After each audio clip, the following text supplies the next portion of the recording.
All right, so let's just take, so that was Matt. Let's just take a look at it one more time. Yeah, I think you do need some analogous colors in there. And I think that I like the little smoke bits,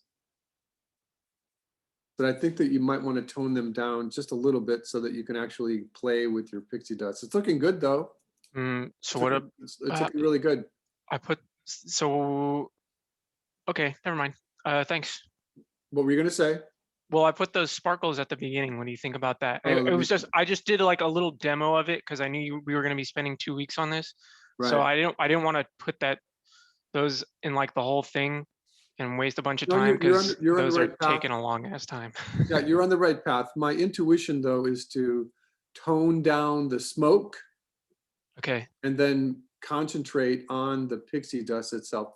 Now, remember that one thing that you can do in the digital world is you can get to a point where you say, oh man, oh boy, this is working, right? And so you Mhm. stop and you copy and paste the, turn off harmony and then copy and paste the whole entire Toon Boom folder and then continue on the copy so that that archives this, and that anytime you want it, and you should know that, right?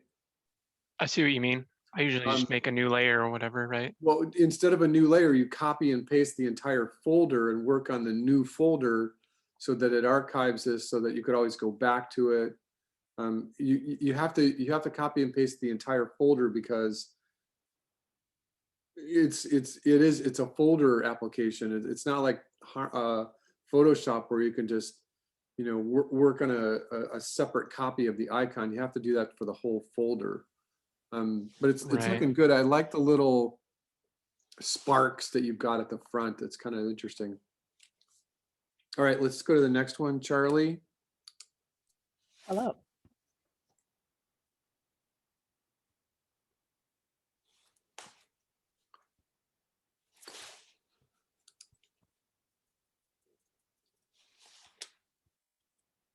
Okay, so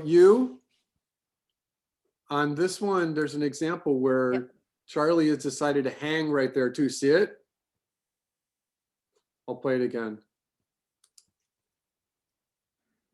Right there.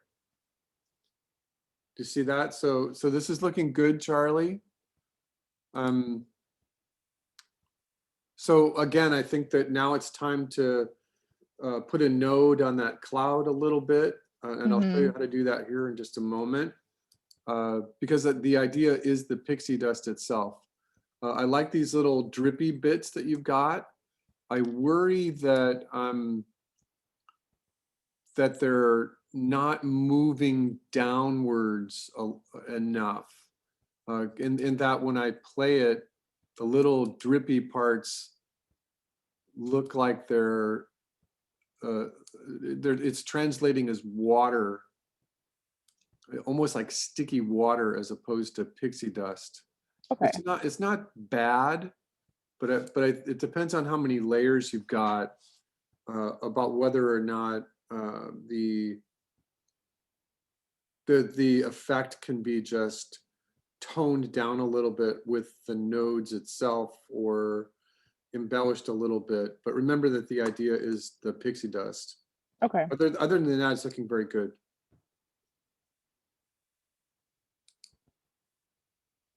Yeah, so now you got to go do your pixie dust. It looks good, Charlie. Thanks. Thank you very much. Yep. All right, Justin. Oh, we already talked to Justin. Gabby.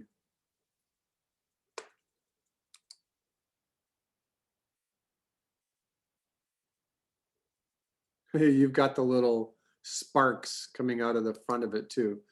All right, so I worry about a couple of things here. First of all, Gabby, how long have you spent on this so far?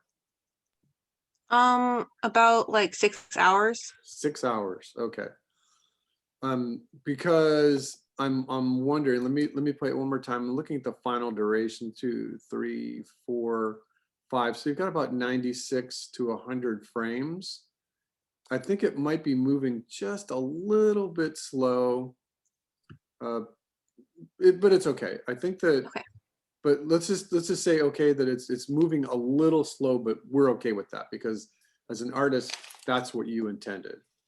All right, so having said that, I think that one thing that you want to consider here is toning down that little cloud behind it.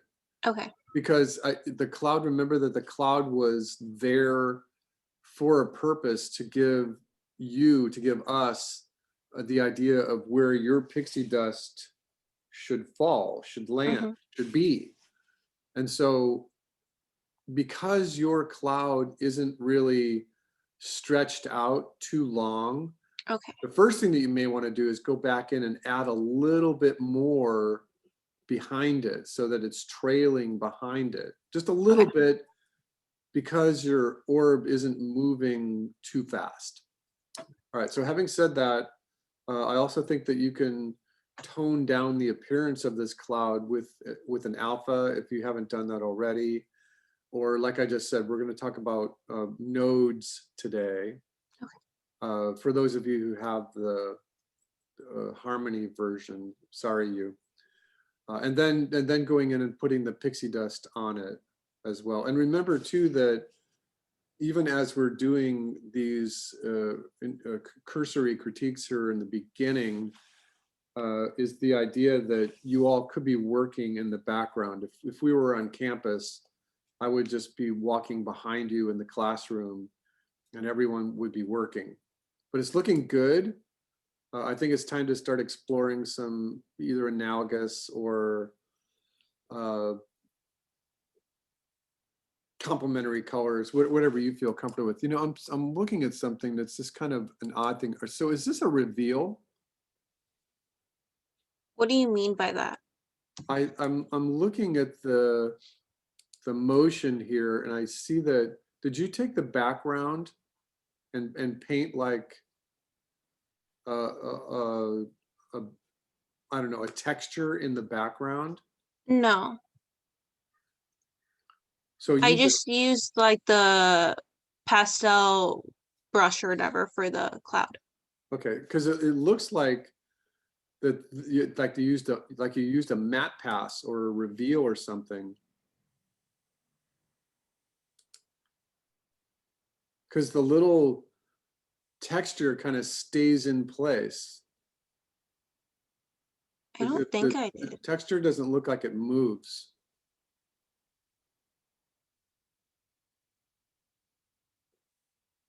So when I'm looking at this, if I had to guess, I would say that I'm looking at any one particular frame. I see these little holes, these little black holes. Mm-hmm. And as you go frame by frame, those little Yeah. holes stay. Like that little hole right there, it stays in the same place, which means that like all of it stays. Yeah. See that? So the only way you can do that is if there was a background that had some sort of texture on it. And the cloud here is just like over the top of it, acting as like a reveal. Okay. What is there? How did you build your file here?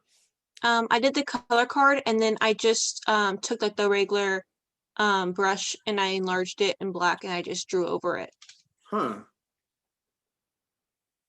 Well, I think that what you might have here is just a little bit of artistic serendipity, because it's interesting. It's like your orb is working against a cloud that's in the background, and your orb is lighting up that cloud at night. You see, because that's what it looks like to me. It looks like there's a cloud and the orb is just revealing. All right, so once again, I think that I'm just gonna put some marks on here for you.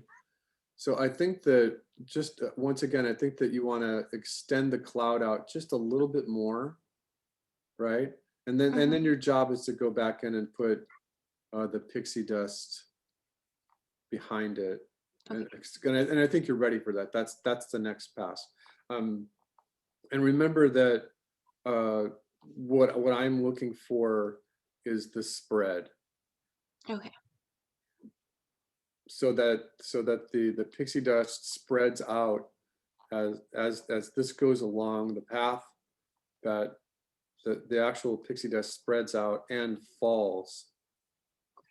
So, but you don't have that yet. This little cloud that you have here, it's looking kind of like a caterpillar, and it's just kind of trailing behind it. Yeah.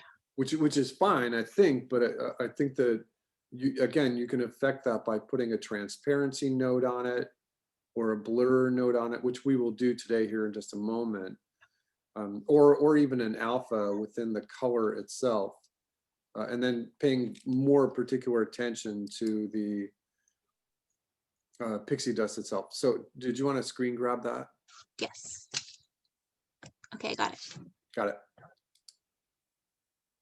But it's looking good. The timing is good. I like the little sparks that you have in front of it. You just have to get the spread coming from behind it. All right, and we already talked about yours. Fatima, are you here? Yes. Okay.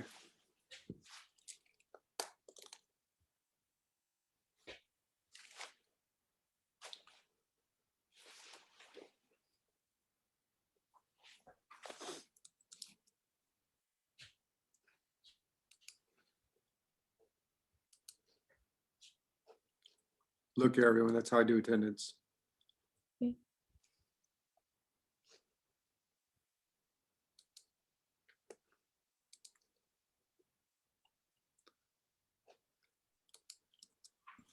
Good, now I won't get yelled at for next week. Okay, let's see, Fatima.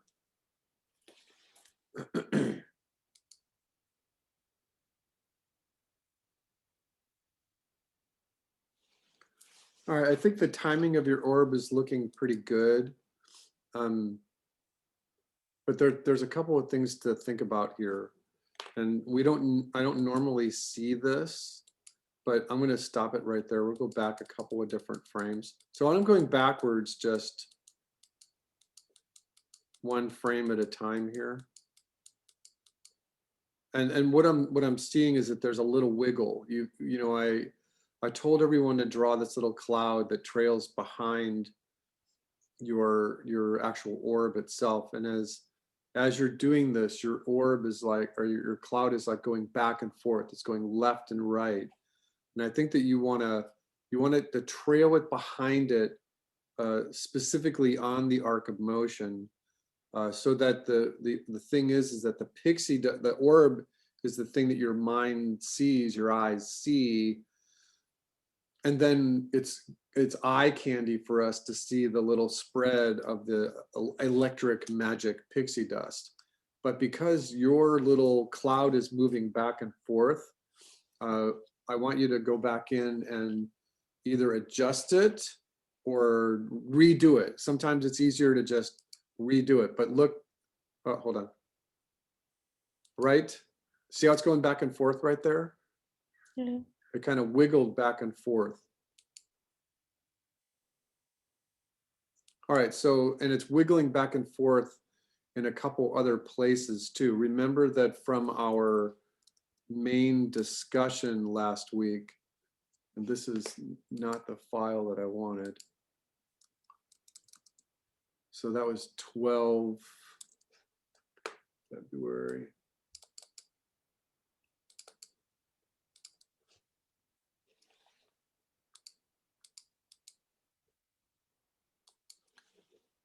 I'm just bringing up the file we worked on last week. That remember that the idea is to draw that cloud right along the path and keep it consistent, and then it should fall. Right. So this is what this is in the class discussion area as a YouTube recording, right? Yeah. Hold on a second. There, right there. So I think that what you've done is when you were drawing your little cloud bits, I think that you weren't paying attention to where the other one was, the ones that were from the frame or two before, and that you just and you put one up above and one up below, and you've got a shift that's happening. It makes it look like it's wiggling around just a little too much. So as you know, even if you've got a couple hours invested in it, it might make better sense for you to redo this cloud before you start putting the pixie dust on it.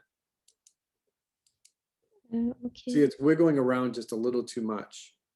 Yeah, I see. I actually made like 3 times and deleted. It was hard for me. It's also not falling. Remember, that's the whole idea, is that it's electric magic that's in the air, and as the orb is doing whatever it's doing, it's leaving behind sparkles. It's leaving behind the pixie dust, the magic, whatever you want to think of it. And those are in the air and they're just kind of twinkling as they fall.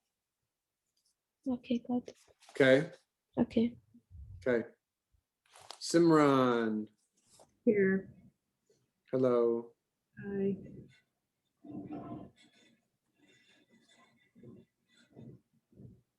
Okay, so this looks really good. There's a little jetty part right here. Yeah. All right, yeah, the timing looks good. See the little, so it went backwards right here. You see that? Yeah, I saw it. So what I think that you might want to just adjust that.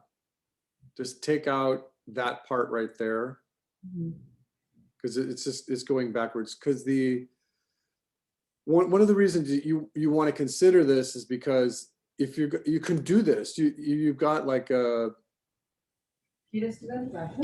1/4 of the whole stage of the distance that this cloud is trailing behind it. And if you do this, if you want to extend it that far backwards, you're going to have to do it for everything. The other option would be is that all of us, you know, the orb is coming around the arc, it's going, but it's coming, it circles over, it comes around, and then as it comes through this arc, and this is something to consider just as an artist, is that maybe the orb becomes more energetic at that point and starts really leaving off more cloud and more pixie dust.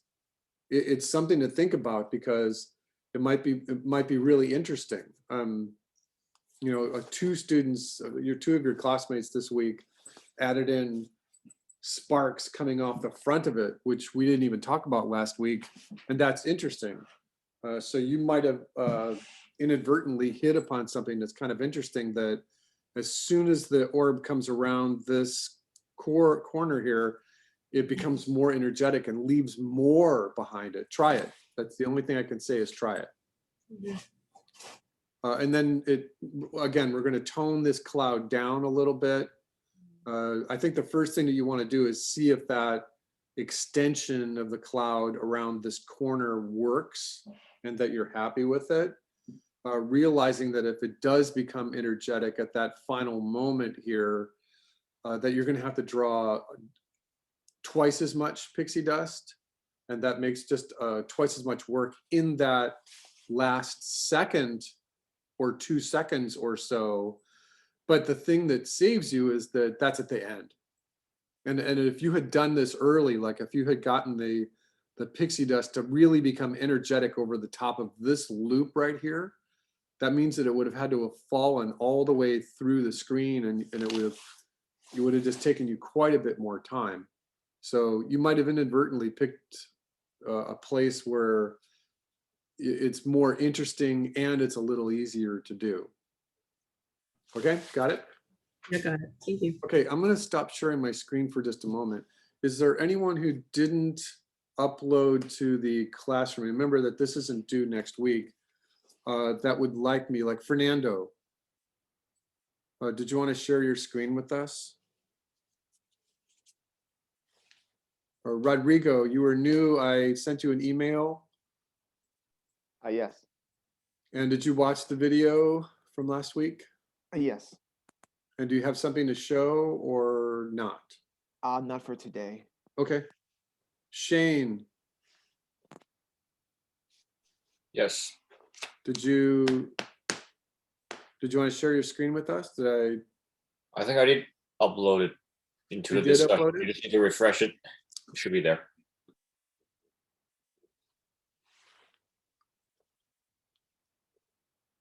Aha.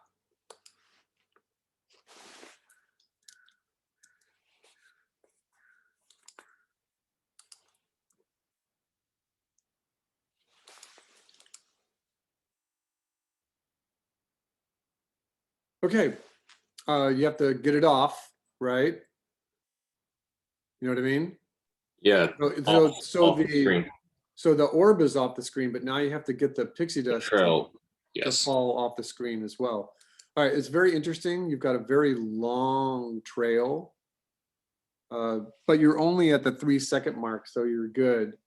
So don't be afraid. Take this out to 96, 128 frames or something like that. Okay. Do you already have a node on the cloud itself? No.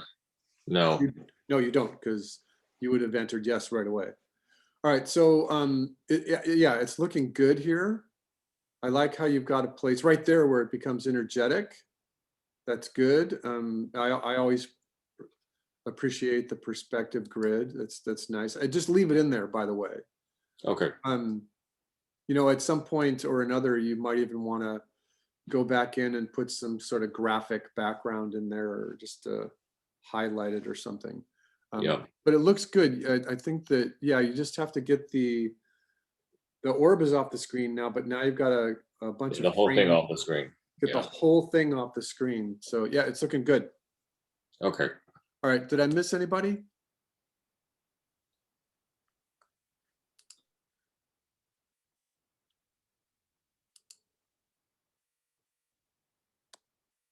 We already saw Simran's. Simran, yeah, we already saw Simran's. All right, did I miss anybody? Okay, Mark? Yeah, All right, I should- so do you want to share your screen with us, or is Mm. yours in here? it should be in there. It was at the bottom for me. No, it's on the bottom. Oh, okay, there we go.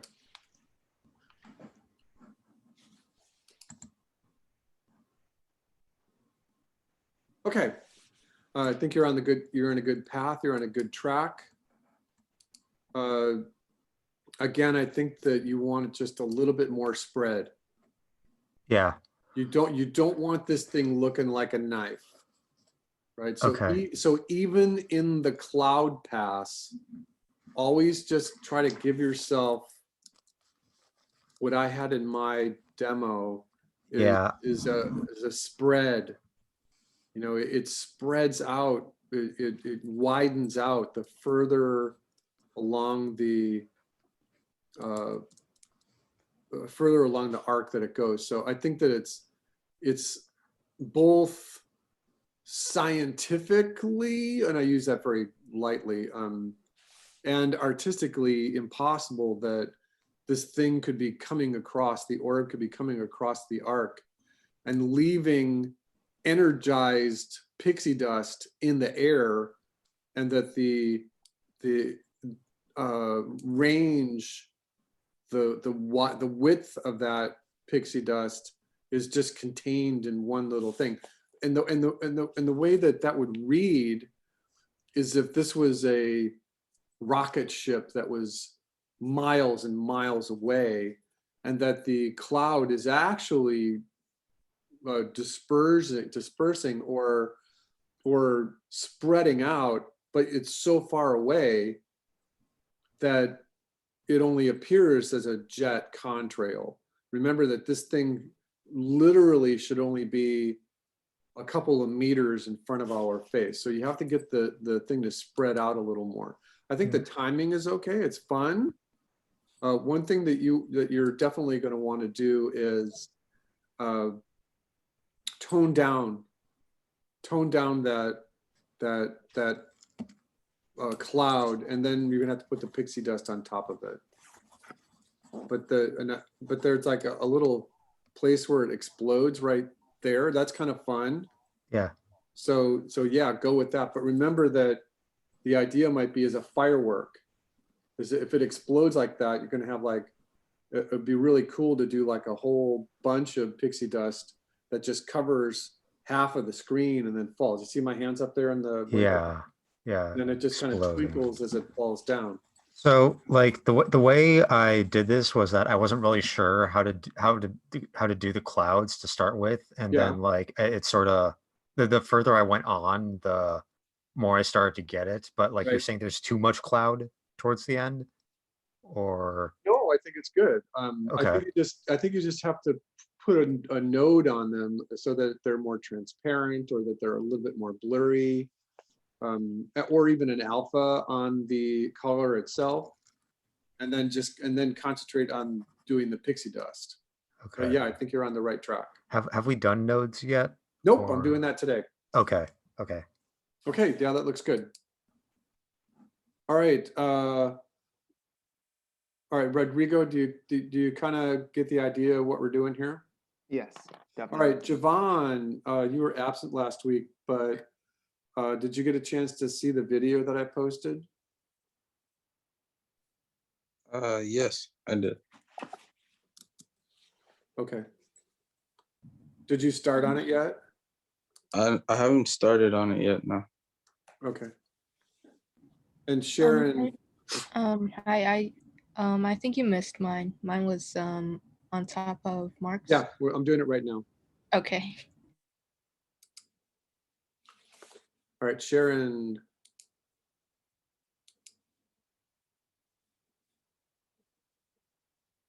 All right, you're totally on the right track.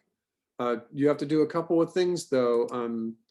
And starting right away, the first thing that you should be doing is extending this trail behind it. So remember this little cloud thing that we're doing here is a placement.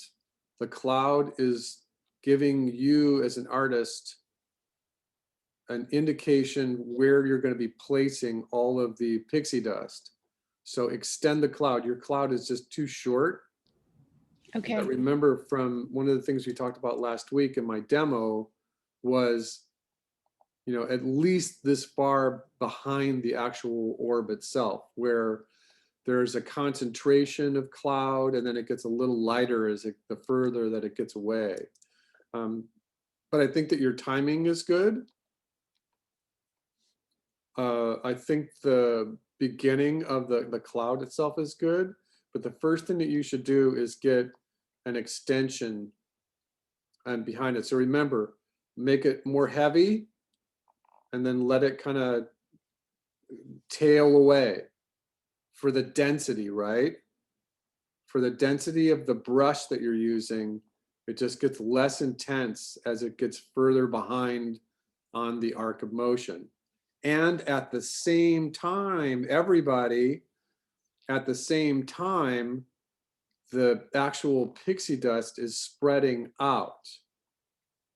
So hopefully that makes sense, that the little cloud dissipates.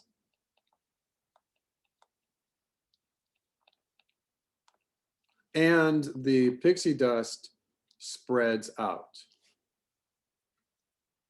Okay? You Okay. got that? So I think that you're totally on the right track. You just kind of have to keep going, which is one of the reasons why I would never make a project like this due in week 2 today. I would never do this. And even to the point for all of you, keep in mind that if we're going to get into our next project like next week, right? If you want to keep working on this and embellishing and polishing this as the weeks go by, there's no place in the module where I'm putting grades in. You know what I mean? This is not an online class. We are on ground technically. And what's more important to anything is my little piece of paper right here. And if I can go backwards, if I could see that you're working on it, I will give you better points. at Progress 1 grades, I will give everyone a very fair and honest assessment of how I think you're doing. Cool, fine, great. But if you're continuing to work on this and make it better, I will make it worth your while. I will totally change your points and give you critiques on it as the weeks go by.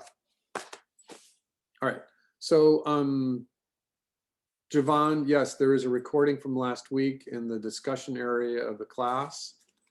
But what I would like to do right now is just to continue on a couple of things for the demo. But what I would like to do is go get a drink of water. So I'm gonna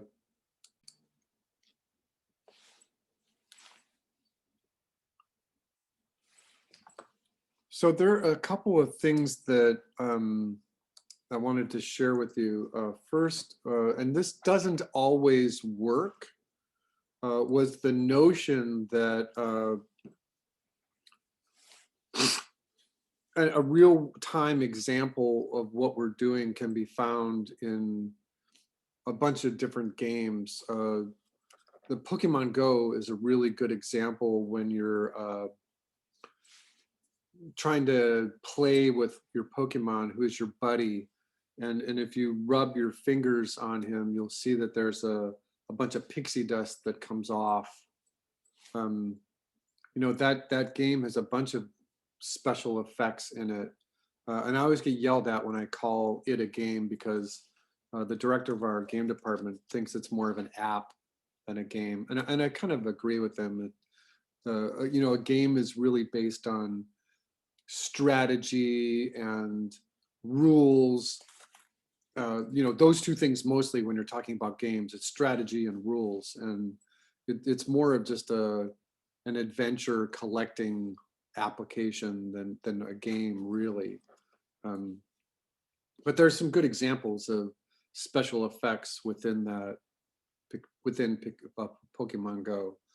All right, so having said that, we looked at a bunch of these examples last week, but I thought what I'd like to do is just look at them again now that you've had a chance to kind of do them and remind. This is a perfect one to talk about, because as you're doing your pixie dust, you can do something like this if you want, especially you animators. If you want to put in this wedding cake, this icing kind of look to your pixie dust, it's beautiful. It's the Disney Cinderella moment. So keep that in mind. Remember that even in this example is only 6 seconds or so. And so, you know, you're only looking at 140 frames on twos, which is like 70 drawings. And it's a really wonderful look to it. It's really great. And remember, what you've got to do is you just got to kind of draw that one frame and then follow through. You've got to keep the pixie dust falling for at least 8 or 12 drawings after that particular frame that you start drawing it. I think this might be the same thing, just a different version of it. Yeah, this is one of just the earlier version. You know, I don't know if we saw that one last week either. We were just kind of jumping around. And there's lots of options. There's lots of variety that can happen here. So even with this example here, I would say this pixie dust, even the cloud is not spreading out as much as it could be. You know, she's got the trail of it here, which is great, but the density of the cloud and the density of the pixie dust is too much like a caterpillar. Spread it out. Let this thing like explode in the air. Let it explode in the air. And I certainly, absolutely, without a doubt, appreciate the fact that her pixie dust is coming in, her orb and the pixie dust are coming in really big into the camera, and then it gets small and it kind of goes into the midground, and then it gets big again as it comes back to us. Absolutely interesting. You know, if you haven't invested a lot of time, or even if you haven't started on this, Javon, you know, consider that when you draw your original path, that you can bring it in from the foreground and take it into the midground and then have it come back into the foreground again. be very careful that if you come into the foreground and it's big, and then it gets to a medium size in the midground, and if you like hover your orb into the background and not take it off screen, you could be into a lot of work in terms of just drawing the pixie dust for tons of different frames. So just keep that in mind. Now we looked at this one last week, and remember, now you can kind of see that this cloud is contained, and all of the pixie dust that she drew is really contained. It's not spread out as much. It's just kind of not electric enough. It's interesting. It made it into the spring show last year, but remember that the pixie dust is electricity. It's wild. It's a firework that's exploding in the air. It's certainly very interesting and a whole bunch of work, but even right at this point right there, there's got to be more of a spread. It's inconceivable that this much pixie dust doesn't spread out as much as it should. All right, hopefully this is helping everybody.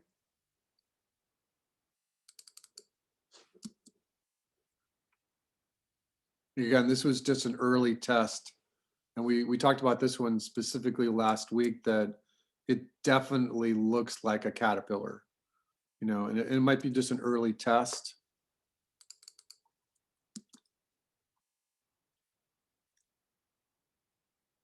And again, the typical mistake that anyone makes on a project like this is not spreading out your pixie dust enough, or keeping all of the little pixie dust pieces the same size. You know, you want to talk about variety of shapes. That's the best aesthetic.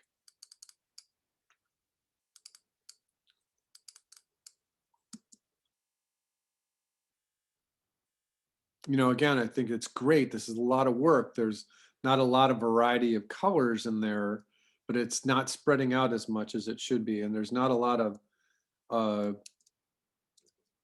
interesting examples within the key itself. So let's just take a look at this.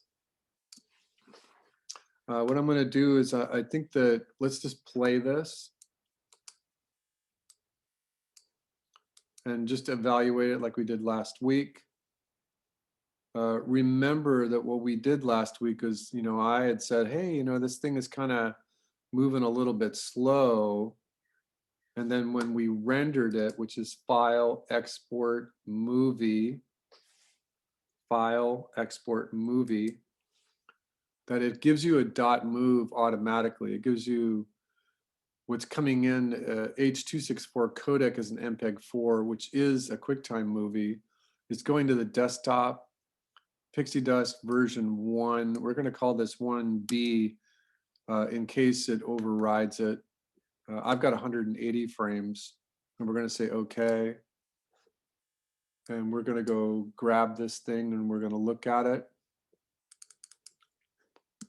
And it plays faster, so keep that in mind when you're working in Toon Boom.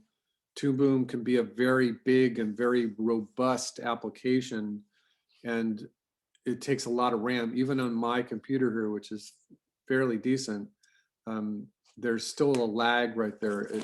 It's not playing on the line in terms of an exact 24 FPS. So playing it in the QuickTime movie is going to give you a better sense of what the actual timing was. So render your movie. It's like one of the things that we talked about right at the close of class last week, was to render your movie early so that you know you're not getting into trouble.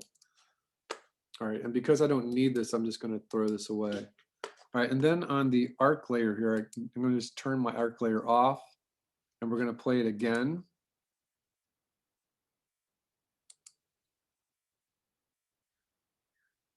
We're just going to kind of look at that arc, and it's going to be fine. Good. So I need to look at this cloud layer here. I'm going to turn my arc back on. And I'm going to remember where we were here. So I didn't work on this over the week, so give me one moment. So what we were doing was the cloud.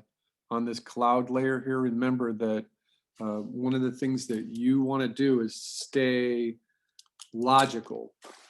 And that if you have a cloud layer, and as you can use as many layers as you want, is to give the cloud layer color the same name so that you're not confused. So with this color, with the brush, and remembering where that we still remembering the dusty pastel, and that we left off right there.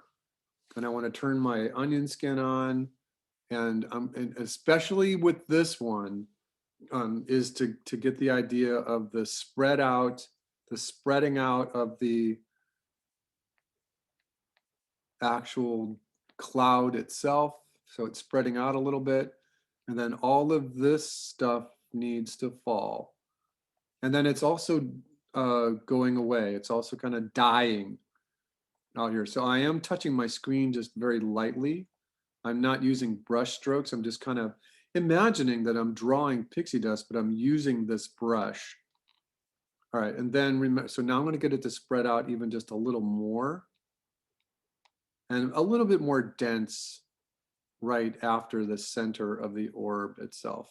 And remember too that it should spread out above the arc of motion as well. Let's go to the next frame, and remember that there's no frame loaded there, so use the greater than sign on the keyboard to advance down the timeline and still enact this empty keyframe right here. And as soon as I start drawing in this keyframe, this missing frame 46 will fill in. So pay attention to this little frame right here. As soon as I touch the screen, it fills in the missing on twos drawing right there. So this is my orb. And again, and this part happens fast. As long as I was happy with the timing in the QuickTime Movie preview and not necessarily on the preview in the playback in Toon Boom, that I'm still drawing my cloud here. And so I want it to spread out. I don't want it to be a worm or a caterpillar. Even in this cloud thing here, I'm just touching my Wacom tablet just very lightly. And I want it to dissipate. I want it to die. It's also falling downwards. I'm drawing back and forth. I'm not just drawing in one direction. So I'm treating my brush like it was drawing pixie dust. And in a moment, I'll just explain how we're gonna put a couple of nodes on this, even on this layer, just to kind of tone it down just a little bit. Once again, I'm gonna go forwards in time with my greater than sign. We're coming around this corner here, and I want it to spread out a lot. So maybe I want it to spread out like this. And it's falling. So I'm going to overlap them just a little bit. I want to follow the arc of motion backwards just a little bit. I wanted to get this falling, which reminded me, Javon, you were not here last week. So in the discussion area of the class, there's a handout, there's a PDF that explains my version of the definition of the principles of animation. All right, once again, let's go to the next frame. And this is not tricky here. You just get the cloud to trail behind it, right along the arc of motion, and then all of the other pixie dust. And remember that we're using the cloud as this placement for where our magical pixie dust is going to be, should be falling. So just get it to fall underneath it. And this is a reminder too that on my arc layer, I drew a little key so that when we get into actually drawing the pixie dust here in a moment, that we want a variety of shapes in here. The more variety of shapes, the better. I'm going to advance. All right, so get the pixie dust to spread out. It's more dense right behind it. And it's kind of falling on top of each other.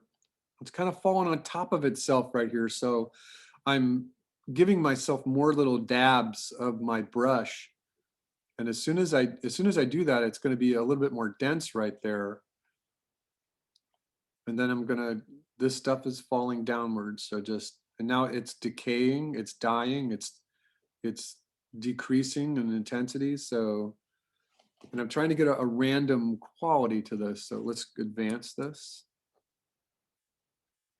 And now we want to maintain this little R shape here, whatever that is, that little, so I want that thing to fall, that little part to fall and maintain as much of that shape as we can get it.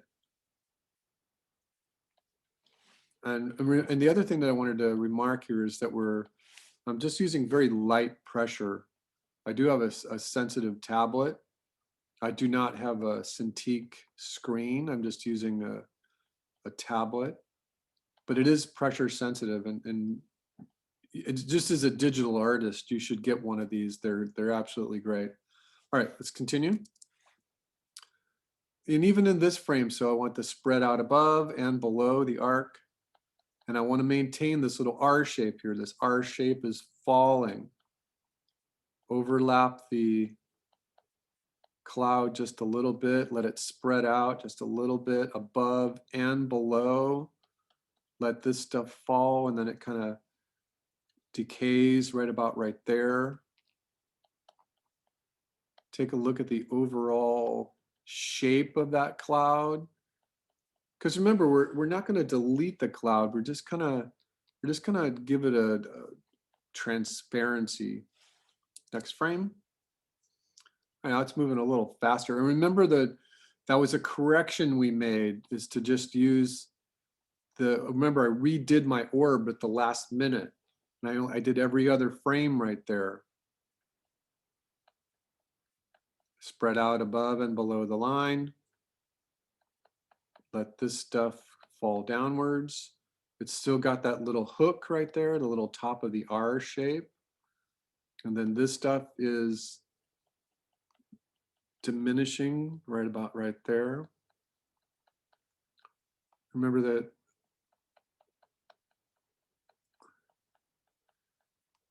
we're going to keep this cloud, so keep your aesthetics in mind. One of the last things we talked about last week was that when we are drawing our pixie dust, we don't want any of those little dots, those little magic dots, to be in the same place as any of the other ones, because then the apparent motion will die. It'll stutter, it'll stagger, it'll stop. So even in this cloud, I'm trying to kind of plug in the parts of the cloud where it's spreading out into a new space on the stage, and to try to keep, both the density of the cloud behind the orb consistent frame by frame, and then kind of going at the position of the cloud so that it too is in a new space every new frame. All right, so if I was looking at this and I was just kind of drawing this on paper, I would kind of worry that this 1 inch on my screen is quite a bit of a jump.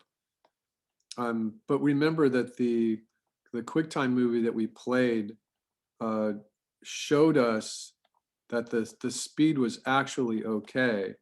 And so at that point, what I can just, I'm gonna Z out of this just a little bit. I want this stuff down here, just a few little sparkles down here. No, what I was gonna say is that trust the timing of the QuickTime movie.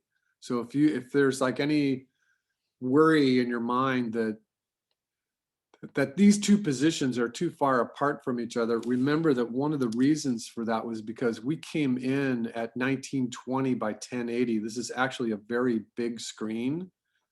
And so that's one thing to consider. And that's also one of the reasons why it may not be playing, quote unquote, playing back as true to the timing as I would have liked it. If your computer has 256 gigs of RAM and you have an 8-core processor, I'm certain that it would work a little faster. This computer I'm working on is 4 years old. All right, so remember that this density of the red now going into my cloud color is falling. So if the blue, the little periwinkle blue is below the red, it will appear to fall. All right, and then for the last couple of frames, we're getting this little, the top of the R shape that came from up here. That's where it's now decaying, it's diminishing right there. Maybe this is just a little bit and it's breaking up. There's some air between it. And now like, I think that we can have more of a wide range on the right here. We can get this to spread out on the right. I'm going to go back a frame and I'm going to hit the F key to go to the keyframe. And I'm going to hit the G key to go to the next keyframe. I think I want it to spread out just a little bit more right up in here. A little bit more on the bottom. And that would be our next step, is to go back and like make sure that the spread is working correctly. So I'm going to go greater than sign to the next keyframe, empty keyframe. And it's spreading out above the arc of motion and below the arc of motion. And then I'm going to get all of the stuff that we had just drawn in the previous frame to fall a little bit.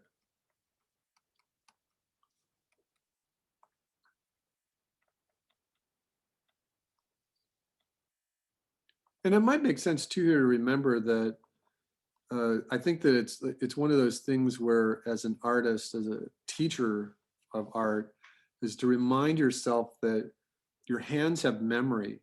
And so that you remember that you drew this little hook here, and to actually spend a moment to bring that little hook downwards.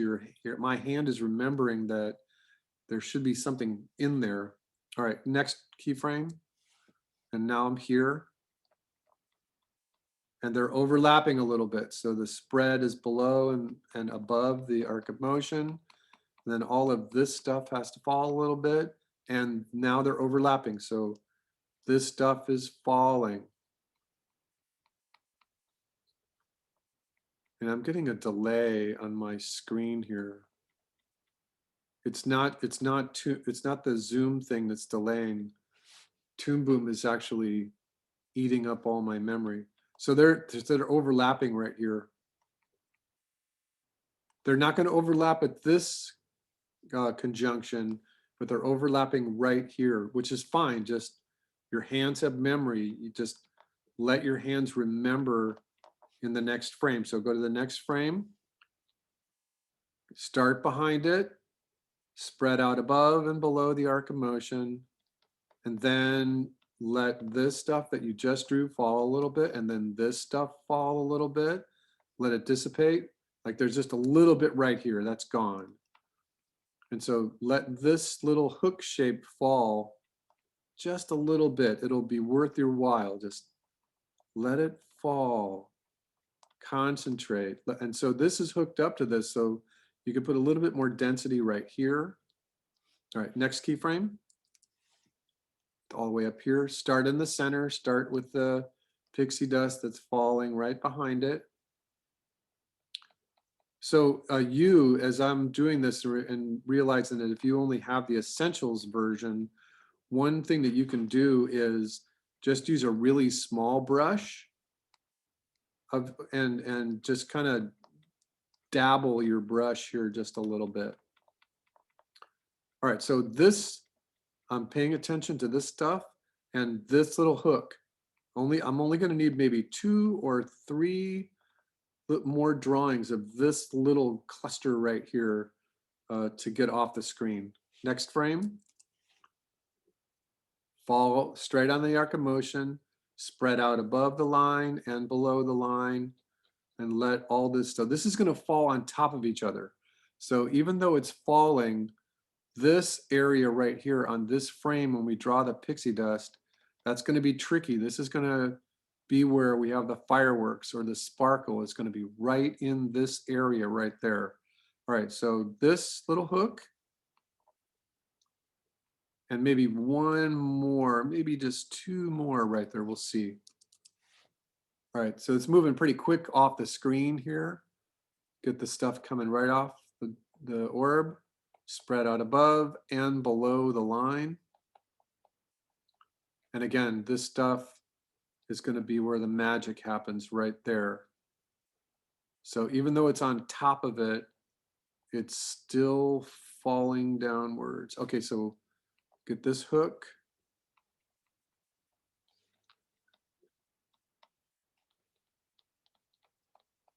All right, I'm going to save.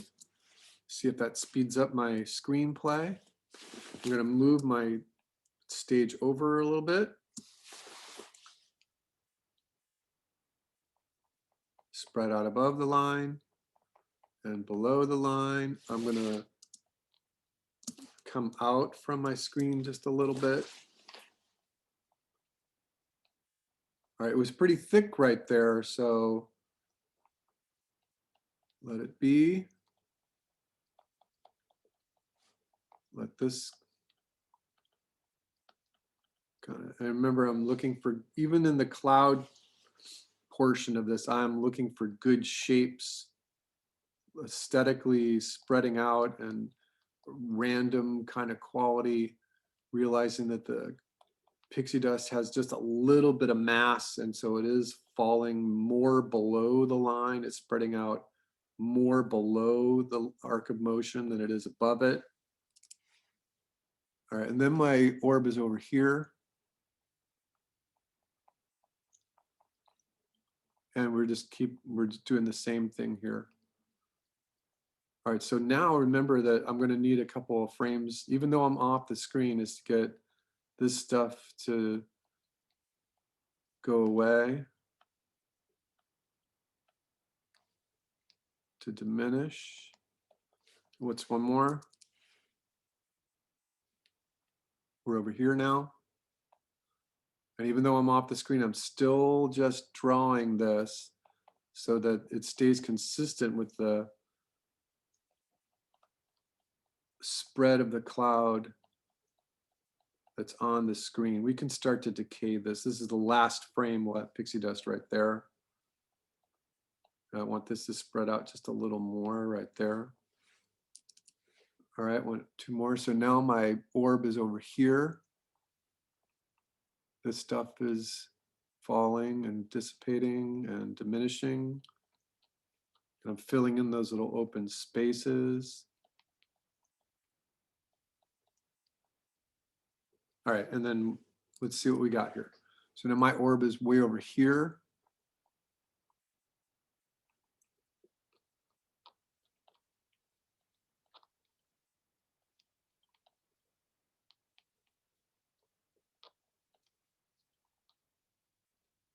And I'm going to bring that down just a little bit. All right, so now I'm not going to draw this. I'm done over there. So now I just want to diminish the stuff that I've already got, filling in those little open spaces and realizing that because there's a certain sparkle effect to whatever I'm drawing here, and that might have been too much. So what I mean by that is that I'm looking at the red, which is before, and I don't want to draw too much extra of this little periwinkle, because then it would cause the pixie dust to quote unquote come back, right? I'm going forwards in time, and now this is kind of just dissipating. This is diminishing just a little bit, and I'm guessing that we're going to need like 2 or 3 more frames here. All right, empty one. So now I just want a couple, and this, remember, this is just the little bit of the magic that's diminishing. Just a little bit right here. Just a little bit. So fill in those open spaces.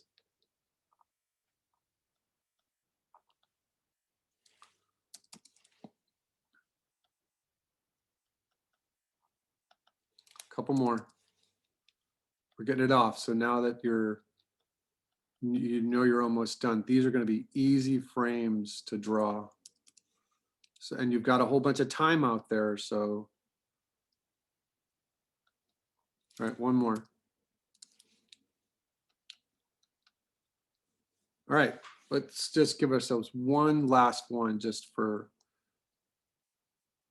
grins. Okay, so now what I'm going to do is I'm going to save this. I'm going to go back to frame one. I'm going to hit Shift M, and it doesn't work if you're not on the stage. So I'm going to select the stage and hit Shift M, and I'm going to hit play.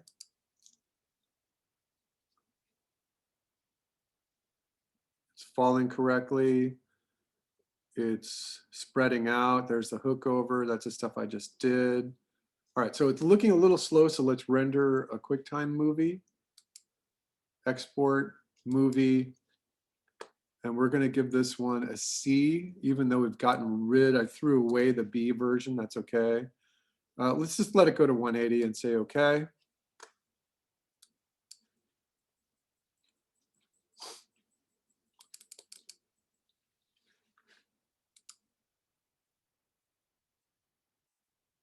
All right, so I think it's moving just a little fast. If I was getting paid to do this, if I had clients that were really worried, I would probably do one of two things. I would have hoped that I would have saved the original file that I had each one of these positions in here, right? And to slow it and to do it actually for every single hash mark that I had made. And then or redo it. I haven't invested a huge amount of time in this, you know, at tops 4 or 5 hours, is to just, before I do anything else, if this is the true timing, it's looking okay, but it's also looking a little fast. It's looking a little fast. So in QuickTime Player,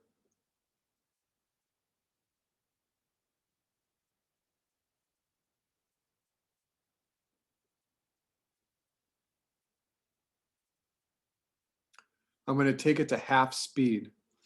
So, and I know that not everyone has QuickTime Player, but one thing that you can do with the new version of QuickTime Player is, and you should have it, I think it's free for everybody, is just take it to half speed and play it at half speed. And I always study this. I'm going to say, okay, that's looking better, but from what I could determine, that I might want to, if I was, like I said, if I was getting $50 an hour getting paid to do this, I might say that my red marks are a little too fast and that every single mark with the red and the olive color are a little too slow. So I might go back in and put a new set of timings, like a blue one on top of it, to be somewhere in between the red and the blue, and just make sure it was absolutely perfect. Again, one of the reasons why there might be an inconsistency is that this might be one of the first times I'm working on a 1920 by 1080 stage, which is just really big. All right, but the actual performance of the cloud is okay. It's falling, it's spreading out in the right way. All right, so now let's just talk about notes. First of all, let me go back to Zoom here. Is everyone okay? You have any questions right now? Anybody have any questions? No questions.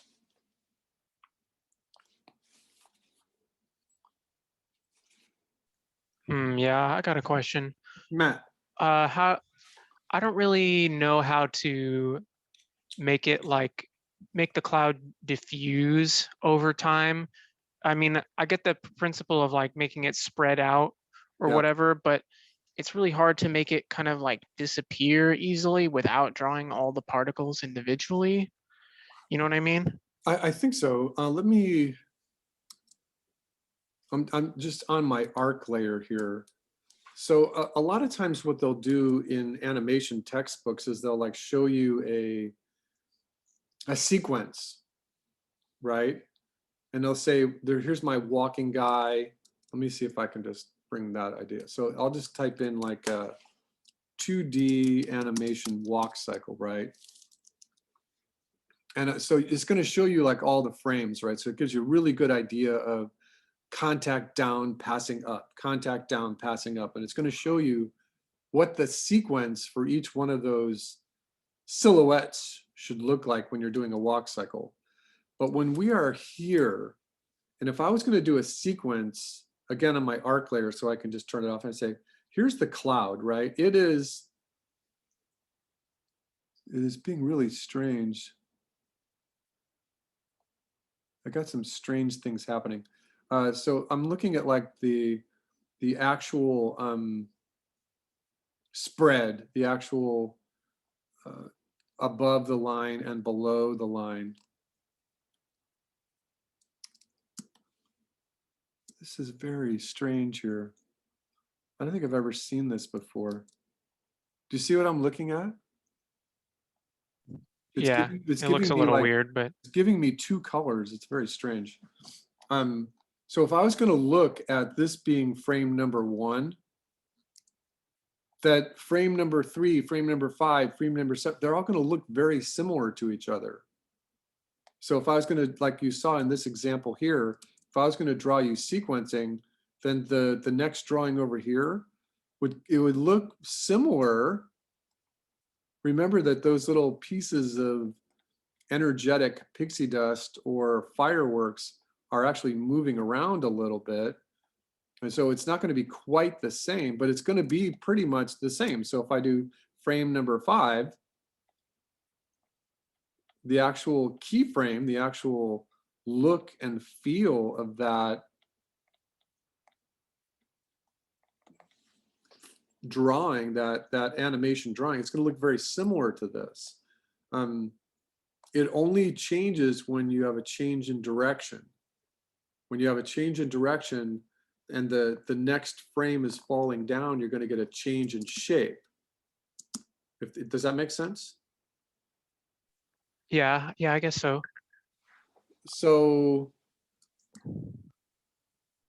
I'm trying to imagine answering your question even more completely. I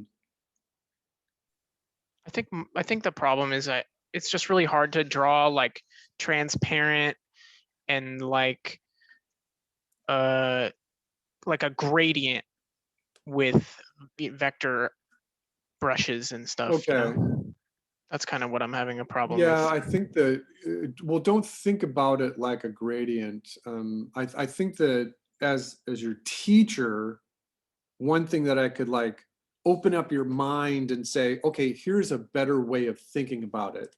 When we're using this dusty pastel brush, or like you, I'm going to speak to you exactly, that if you're just going to use hundreds and hundreds of little brush strokes to imitate this cloud, because remember that we're using this cloud as just a place where we're going to put all the eventual final pixie dust,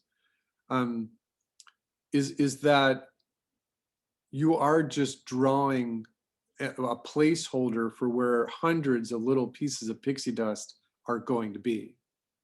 And it's just a guide. When I was doing Right. this, like back in my day, back in those early days, the cloud was removed. We just used it as a quote unquote rough drawing. And that on another layer, on another passive piece of paper, we did the little black dots for everything. The little black dots became white when they were computerized, but we didn't actually use any of this cloud. It was just a rough, it was just a placeholder. Here, we're actually using it. I don't know if that helps. Yeah, that makes perfect sense. So is that kind of going to be our assignment this week, is doing the replacement with the sparkles? Well, sort of, yeah, sort of. Sort of is the absolute correct answer. Because we spent some time on that cloud, we're actually just going to keep it. But we're gonna diminish its appearance a little bit because the emphasis should be on the pixie dust itself. Oh, and remember too, Javon, and just as a reminder to everyone, that one of the main things that we are doing here is jumping around a little bit. When we look at all of the things that are in our class for all of this, that what we're kind of doing is we're looking at module 3 already. We're looking at this dust animation, and we're kind of looking at this jet exhaust at the same time, and we're looking at the orbs. You know what I mean? And remember that one of the things I had all of you do last week was to look at to look at this drawing of the thumbnails that I did for this class, and to plan out your attack on the class. So let me see if it's coming up here. Oh, it's opening Photoshop. Just 1 second. And remember that one of the reasons for doing this was to combine effects, was to, especially with the volcano and the tornado and your final, is to, instead of doing 15 separate little projects, which you are welcome to do, is what I assign to you is making a grid by 4 by 7 little thumbnails of how you want each one of these effects to be. Next week, we're going to do a flag, but you might want to do like an old fashioned pirate ship where there's a flag, but there's also a bomb on the boat. And you can combine the explosion, which I don't even have in this one right here. Oh, I have it listed right here. So it was one of those things where we were combining effects right from the get-go. And so remember that too, you should be doing this right now, is that you should be coming up with your own interpretation of how you're going to put all these effects together. The water splash might be all by itself. The flag might be all by itself, but then the final, which often ends up being like a chemistry lab or some evil scientist's lab or something like that, may in fact contain the smoke. And we're going to do smoke in the volcano itself, but you might want to do a couple of different kinds of smoke, so that this one is more of a huge cloud of debris coming from a volcano that's 1.5 miles away, but this is more wispy. And I think that I also had an example of the clouds and anything that we do, especially within the fire or the water, that you could go back to the Pinterest board that I had and explore the idea artistically about what the shape of some of those effects that we're going to be doing look like. And so if I go to my effects board, the prime example was this, where it was the idea of having a really cool looking blue fire, but there's lots of straight shapes in there. So remember that you should be kind of planning out your semester as we're going along here. All right. So, and I know I over answered your question, but I know that trying to get the actual cloud to work behind it is kind of an ominous task, but remember that the emphasis is on the pixie dust itself. All right, so with this, let's just take a look at this again. We have, and it's going to play a little slower, but the cloud is spreading out in an okay kind of fashion. I would say that it could probably even spread out just a little bit more, but it's working okay. It's not looking like a worm or a caterpillar or anything like that. So let's go ahead, and what I'm going to do is I'm going to go to my cloud layer, and I'm just going to look at this because that's what frame I'm on right now. The red is the frame that I'm on. Actually, this blue one is the frame that we're on right now. And what I'm going to do is, and for those of you who have the Harmony Premium, is we're going to talk about nodes here for just a second. And again, some of you indicated earlier that what you may plan on doing is switching to the premium version by picking up the 30-day free version near the end of the semester, which is your option. Otherwise, let me go through this demonstration here at a pretty good pace. All right, so there's Toon Boom is a crazy, beautiful, wonderful application. There's tons of great things that it can do. One of those things that it can do is control almost everything artistically. So with this cloud, if we double click on the cloud layer and go to multi-wheel mode, remember that we have an alpha that we've already given this color, and the alpha always shows up as a split between the color and the little alpha gradient indicator that came from the logic of Photoshop. So we've already given it an alpha, but let's give it 2 different nodes just to see what we can do. In order to give something a node, you have to select the layer. You can't give just an object on the stage a node. In order to give something a node, you're going to go to the node view.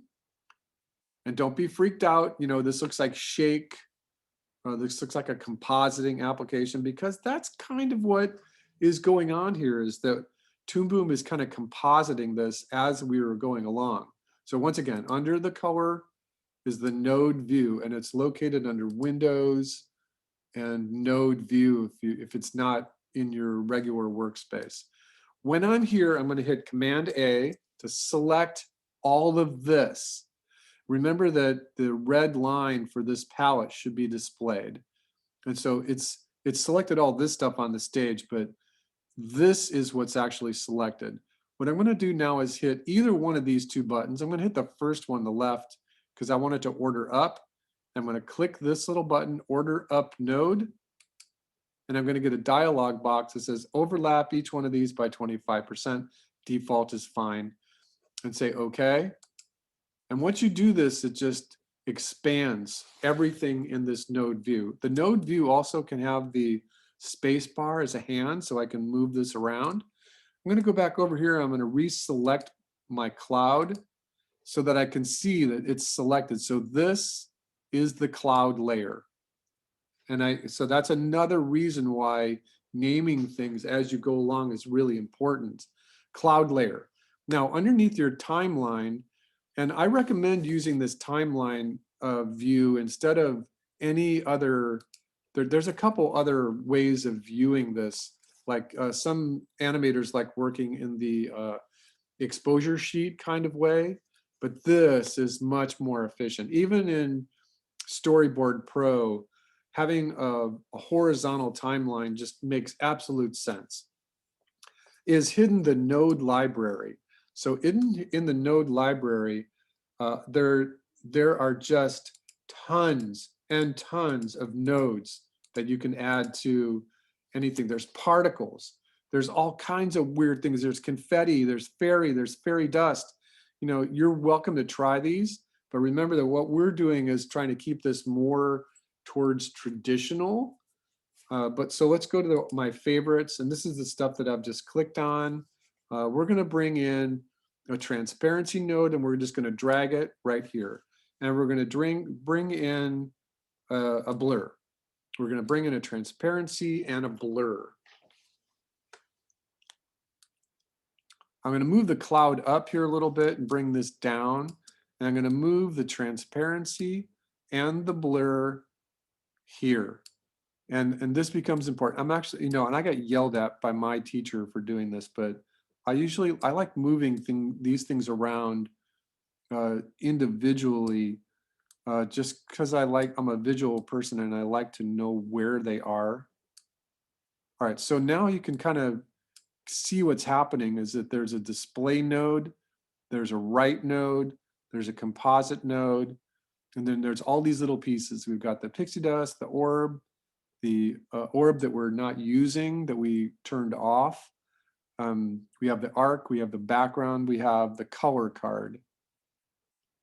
And remember that my magic mouse has the zoom as your center wheel. I'm going to grab this node that the cloud is going into, and I'm going to take it, I'm going to put it right into the transparency. And I'm going to take this one, and I'm going to take this one and put it into the blur, and I'm going to move this over, I'm going to put the blur, and I'm going to put it right back into the composite. So now it's got a flow. Now the cloud is becoming transparent and a blur. Okay?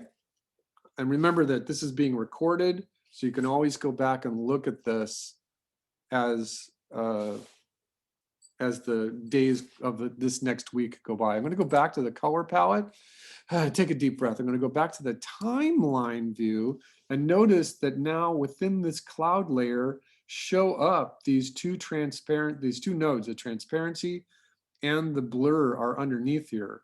And so on this frame, let's pick a different frame for our cloud. Let's pick that one. I'm going to turn my onion skin off, and I'm going to pick the key of that frame, and I'm going to turn the transparency sign on, and I'm going to take this transparency. It's set at 50% transparent by default, so let's just leave it there because it might be okay. And let's take the blur, and the blurriness is 0. It's defaulted at 0. So what I'm going to do is I'm going to take the blurriness and I'm going to push it up to about 0.07. Let's just take it to 1. Just take it to 1. Now I have no idea what happened. So in this, what we're going to do is we're going to change this render view to the blue flower and see what it looks like. I'm going to turn my arc layer off. And so that gives me an approximation of what these two nodes are doing. Remember that in this render mode, it will not play. This will not play. So this is okay. Let's take the blurriness up a little bit more, just to like 1.5 or 2. And there, so you see the difference? So that's okay. So let's take it down to 1.5. Now you can click on it and just hit 1.5 on your keyboard and enter. And that's a little better. Now remember, we could do that same thing with the orb itself. On this orb layer, we can go back and put any number of different nodes on it. All right, so the transparency is 50. Let's just take this. Remember that 100% transparent is going to be less viewable, right? So I think that 50% was actually looking okay. And I'm just going to leave that there at 54. We're going to put these away, right? We can just put everything away. So now I get like a little triangle there. My timeline looks really clean. That remembering that with this little gray triangle are now the transparency and the blur node that we put on it. So that's how that works. That's how that works right there. Now, because that we've done something to this cloud layer, aesthetically and visually, what I like to do is change the color of it so that we know we did something. And if it's blue, it matches kind of the orb thing. So I'm going to say, okay. I'm going to say, okay, so now this is blue.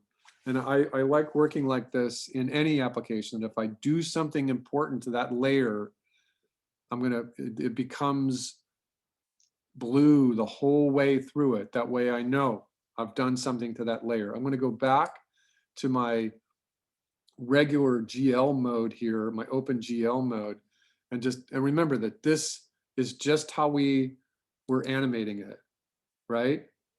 So we have everything on the stage. So I know that one thing that I want to do now that I've got this node is render a new movie. So we're going to export a movie, and I'm just going to say, this is my D version. And I'm going to say, okay. And I'm going to go back over here and I'm going to open this as soon as it finishes rendering. And those two nodes took twice as long to render. Did you see that? So the D mode now. Let's just take a look at what it looks like. And now it's just very wispy. You see that? So now our next step would be is to actually do the pixie dust, is now to actually go back in there and do the pixie dust. So what I'm going to do now is give you your break. So take 20 minutes.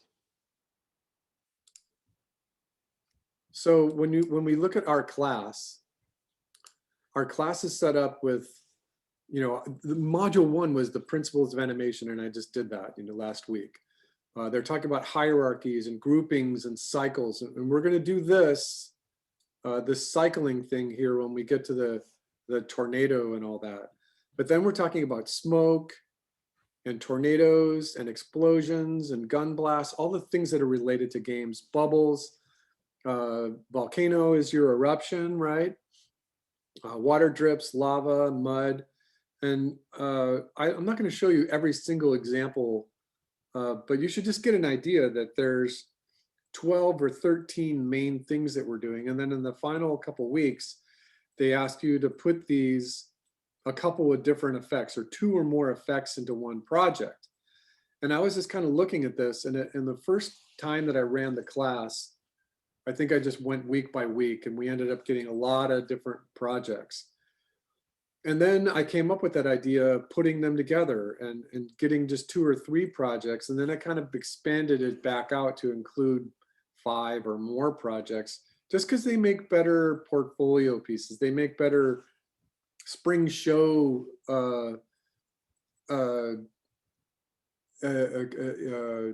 contestants, admissions, entries. They make better entries into the spring show rather than just these tiny little pieces. And so remembering too that the spring show submission date is somewhere like in the early middle part of April, maybe even as late as the first week in March. And these final projects weren't making it into the spring show from my spring class because quote unquote people were still working on them. And then the department said, oh, we can just flip those into the next year. But by then some students were graduated or left school or whatever, and it wasn't quite as relevant as it could be. And so in order to get some good things into the spring show, I started really combining stuff in the first half of the semester. So that was my main drive to do that, if that makes any sense. And so when you look at my thumbnail, you can kind of get an idea of what I'm thinking just in terms, this is what I was thinking with the flag and the bomb. And without you knowing how they're going to actually look, you can kind of just start imagining what a volcano is going to look like. And that's why I shared this with you. It's like, and I really, on my thumbnail, I really should have written all the things down. Like for instance, on the volcano, I should have wrote, let me switch over to the screen mode. So I really should have like written words next to it, like pixie dust only, or flag and explosion, and then or combine these 2 together and have flag, orb, and explosion. And then in the volcano it would be lava, smoke, lightning, fire, water. It just in this drawing right here, number 6.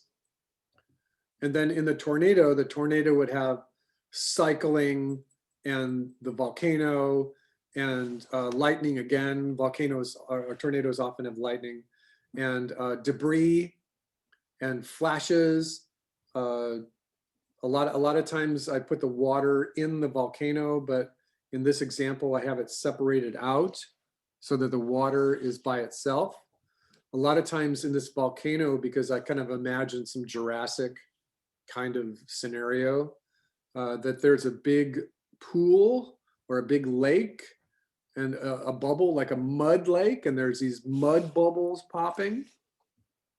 And then putting together a final that has an orb that breaks through the window and kind of sets a little part of the room on fire, and that there's water dripping inside a beaker and it is steaming like this instead of just smoking like the volcano was doing, and then the whole thing explodes. And so it was me thinking about like even this like this little drawing right here next to what the orb might look like and how it might animate. And so remember, last week I asked you all to kind of start doing thumbnails. Hold on, let me put this away. I can't put that away. For what you might plan out for your semester. Okay, that's helpful. Thanks. At one point, I tried to collapse them all into like 5 projects, and then I realized that it would be kind of funny to have a flag waving while the pixie dust was happening. So it was up to you. It was more up to you than anything. So I don't know why my brush toolbar won't go away. All right, hold on one second. I'm going to stop sharing this and go back to Photoshop.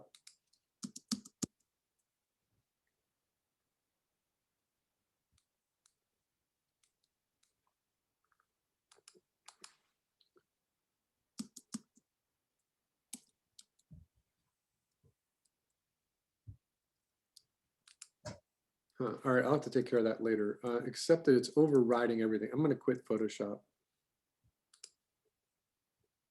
All right. All right, so what I'm going to do now is I'm just going to, let me feel this. Are there any more questions?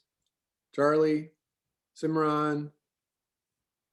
No questions? Oh, come on, I can't be that good of a teacher. Stop it. Fernando, any questions? No? Gabby?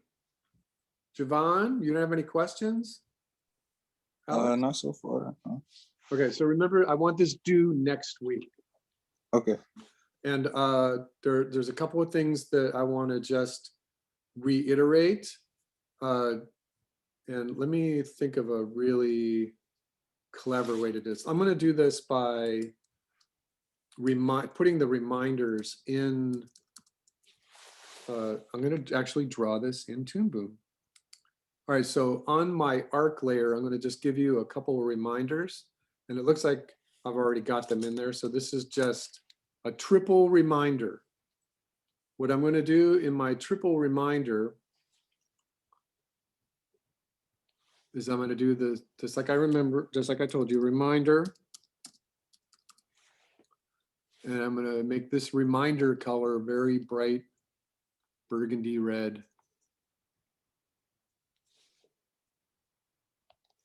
All right, so the reminder is, oh, I don't want to be in my brush mode.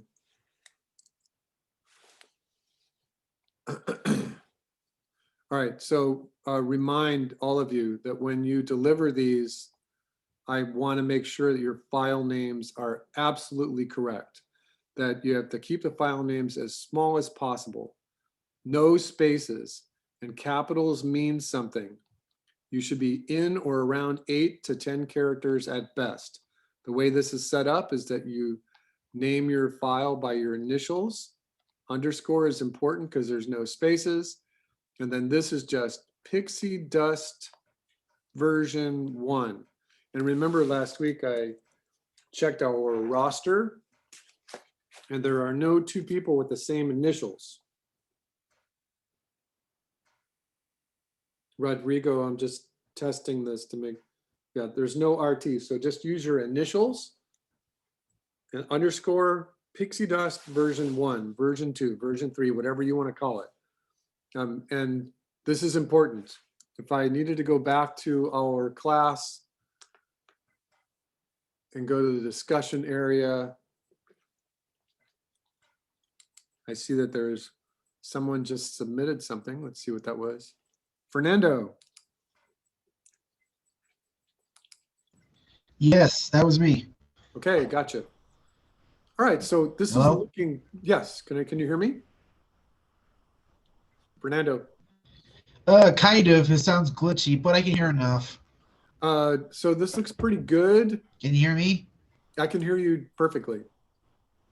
All right, so so what you have is the timing is working pretty well. The spacing is working well. The arc is working. I like how it kind of disappears off into the distance. That's kind of fun. But what you don't have are all of the things I kind of just talked about here. You don't have. Hello? You don't have this thing spreading out, right? You have like a little worm right here. Okay. And I don't want a worm. I think that if you're going to use the cloud, that you're going to use the cloud just for an idea of where the pixie dust gets placed. Think about it like confetti. Think about it like fireworks or magic or something. So what you have is kind of like just this tail, and I don't want the tail. And then you're going to have to get the little magic. Oh, you don't want the tail? Okay. No, I don't want the tail. The idea of the cloud is to just give you an idea of where you're going to place all of that confetti, all of that magic dust. And so what you probably want to do is go back and do what we did. What application are you using? Toon Boom Harmony. Okay, so go back in there and use your brush. Use the pastel setting on your brush and just do like I did in my little demo right there, and get this thing to be 8 to 12 times the size of the orb itself, right? And to get it to spread out and to not be Right. like a tail. And this gives you an idea where all that pixie dust is going to go. And then remember that it's going to disappear, that it falls apart the further it goes. And remember that all the subsequent drawings that you do for, let's say that this is frame 36, then now when you're doing frame 38, because you're on 2s, or this should actually be on 2s, use odd numbers. So now that you're doing frame 37, all of the next little pieces of confetti have to fall downwards. And it's just busy work, and make sure that they don't touch any of the other ones. That's the whole trick. That's the whole magic, making it look right. All right, you got that idea? So your timing and your spacing look okay, Alright. but you've got like a little tail on that. And and it's good, but you can keep the tail there, but go and hopefully your tail's on a separate level, and then just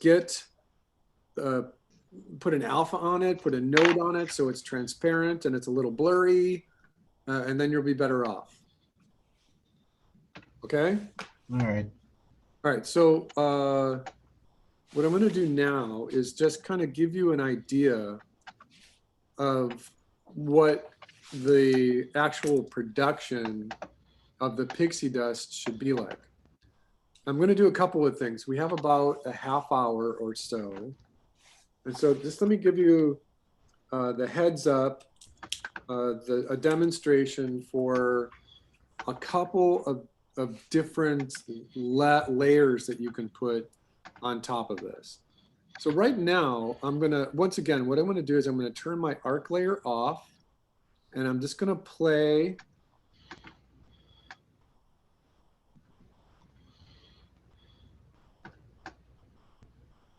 all right, once again, it's playing a little slow on my screen, but remember that when we tested it, that it's working just fine. It's in the QuickTime movie, but we're going to trust that what we got is actually working fairly decently.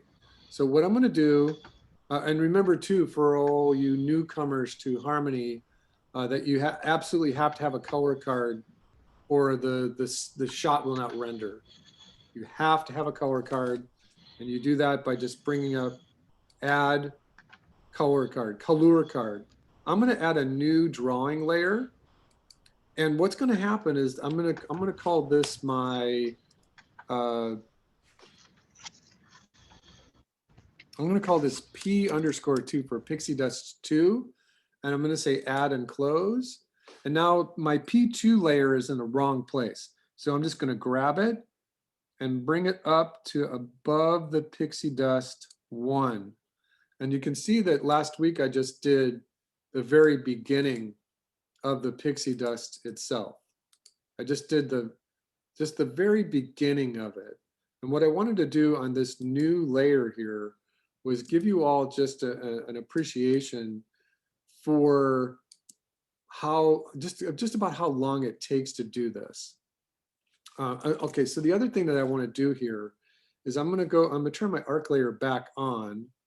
And in my arc layer, and I don't want to use this reminder color, I want to use the pixie dust color, but I want to copy that pixie dust color. And so here I'm gonna name it the same name as the layer, P_2. And I'm gonna change it just a little bit. Maybe I'll make it more green or something like that. That's fine. All right, so I got that one locked in. Sometimes it makes sense to put these colors right next to each other. So I'm gonna grab this P2 and I'm just going to move it upwards. And so it's right next to the pixie dust here. And then I'm gonna take I'm gonna take this vectorized one and grab it and move it over to the bottom. And now the pixie dust colors are on top of each other. It's just a really great way to keep in your arrangement organized. All right, so now I'm gonna take this red color with my pencil, and on the arc layer, I'm gonna draw a bunch of vertical lines. And so these vertical lines, and I'm holding down my shift key. I'm gonna come out of this just a little bit. And what I'm doing is I'm giving myself the range for where the pixie dust, the confetti, the magic should be falling straight down.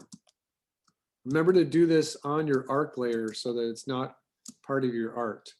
All right, so this is important because the fastest way to do this is on your Pixie Dust 2 layer with your Pixie Dust 2 color with the pencil selected, and keeping in mind that what you're looking at now is this key, that you're looking to draw a variety of shapes, small little circles, bigger, medium, open circles, circles that are open, 4-point crosses, 6-point crosses, spirals, squares, triangles, and stars that explode. You can use any kind of shape. You can use squares and actual stars. You can use all kinds of different things. So, but what I want to concentrate on here is these exploding stars and going through just a variety of shapes. On this arc layer, I'm going to add a couple more of these lines here just so that we can get started.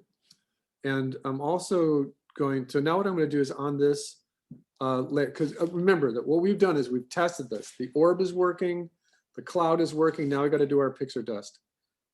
On your keyboard, it's Alt and Command Alt to change the orientation of your screen. And what I'm going to do now is I'm going to just start drawing in the pixie dust frame by frame. So remember that we don't have any keyframes here. So what I'm going to do is I'm going to go through this thing just kind of quickly. And I'm going to use these red lines to know where my weight is, to know where the gravity is. Everything in the pixie dust should be moving downwards. So I'm just going to do a real quick first pass. I might even make the stage completely 90 degrees, just because it's easier to see the 90 degrees. All right, so, oops, hold on a second. So what I'm going to do is I'm just going to draw a couple more. Remember, we're not going to see these. These are off the stage. So now I'm going to hit the greater than sign to go 2 frames out. So now remember, when I start drawing, it fills in that open frame, and just always look at it. So now I'm just going to kind of fill in, and I'm looking at that dust that we drew, that little cloud that we drew, and it's guiding me to where my pixie dust should be. So then I'm going to do the same thing with the next keyframe. And remember, you want this thing to be spreading out above and a lot more below in the direction of the weight. So now I'm going to start drawing open circles, and I am drawing a random quality here. So now what I'm also doing is I'm looking to see, oh, I want my onion skin on. With my onion skin, I want to make sure that none of the new little confettis that I'm drawing are in the same place as the old ones. I want a little bit more density right behind the orb. And I want it to splay out. I want it to have, so remember that if I draw 200, that means I got to draw 200 in the next frame too. All right, so I want this thing to be completely 90 degrees. So Command Option, just like this. It's just easier on your eyes. Now you're drawing, everything is moving to the right. All right, and so let's keep going to the next one. So again, I'm just going to do this really fast. And it's giving me the indication. So more dense, spread out above the line a little bit, random, and these have to fall. Any red piece of confetti that you drew, if there's an open circle, it has to fall. Again, more dense right behind it. Go back and forth. The idea of random is going back and forth towards the orb, away from the orb. Use your move tool, open circle. No two pieces can be in the same place. All right, so, and make sure that it's not a tail. You're using that cloud just as a guide. All right, next, greater than sign out. And just don't waste any time. Turn some music on and go quickly. Just try to get the first 50 or so little, and maybe just do 2 or 3 of these open circles to start with. And to just back and forth. Spread out above, that's this way, above the arc, but a lot of it is falling below, and it should be more dense behind the actual moving orb. I'm going to move out just a little bit and forwards in time. Again, the greater than sign on the keyboard, the instant you start drawing, it fills in this open frame. It's spreading out above the line a little bit and below the line. There's my following through. Remember that none of these little orange or green pieces of confetti can be in the same place, or the apparent motion will stop. It'll stagger, it'll die.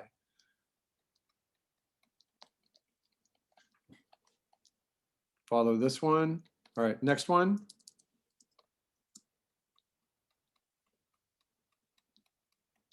All right, so one of the things that you might want to do here is, instead of hitting the Shift M key, which is, because right now we're at 160%, is I'm just going to hit the Command Option button again and just rotate this so that now we're in the correct orientation. Because now we're going this way. And now I want to feel that the confetti is moving in the right direction. You can see that the cloud that I've drawn goes all the way back over to the left of the screen. And if I want to go backwards, now that these are set as keyframes, I can use the F key to go backwards. And on this particular cloud, I can put in some more. I can use the F key.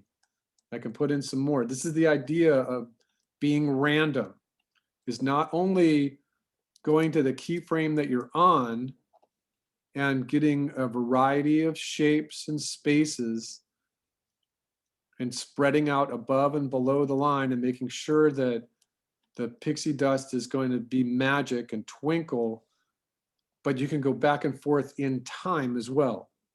Because you haven't established any keyframes. What I'm saying is here is go through this whole thing and just establish keyframes for every single orb quickly.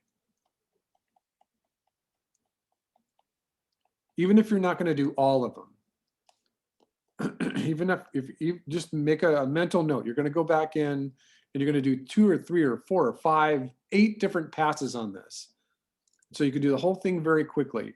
Now remember, this is going down. So now this is above.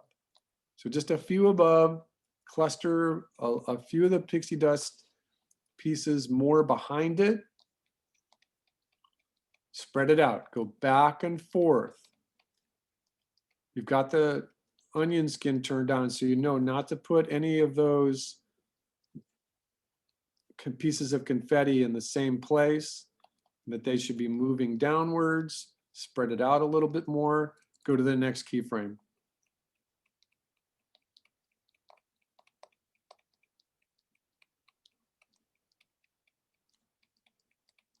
Put on some fast music so that you're in sync with the beat of the music.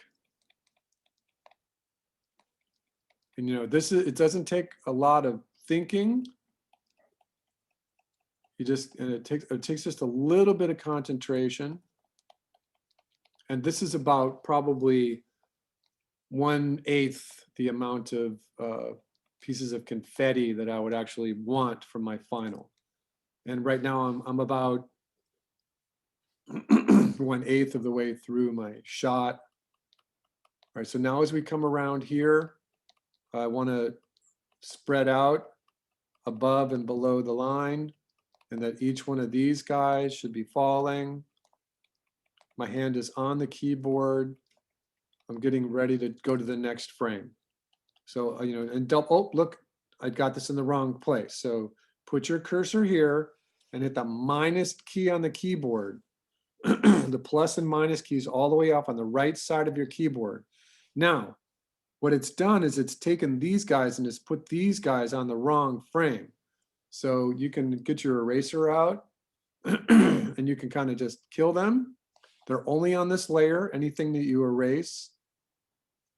And it's the keyframe is still going to be there. So go back to this one. That's here.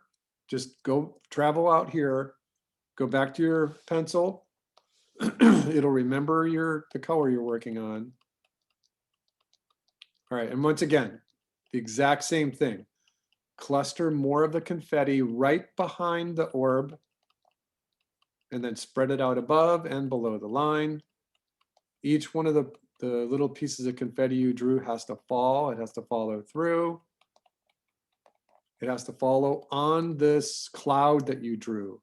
And, you know, I set this cloud out to be all the way down here. So I might have to do 8 different passes on this. All right, set a new keyframe and go through and just do this all the way down the timeline. Now there's no above and below because it's kind of going straight down, but still stay true to the idea of random and spreading out.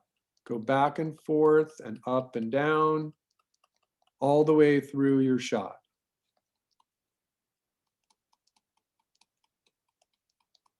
Now we have above and below the line. And I'm doing this fast, remembering that as I add more to this first keyframe down here on my next pass, I'm going to have to animate each one of those pieces of confetti all the way through the next 8 or 10 frames.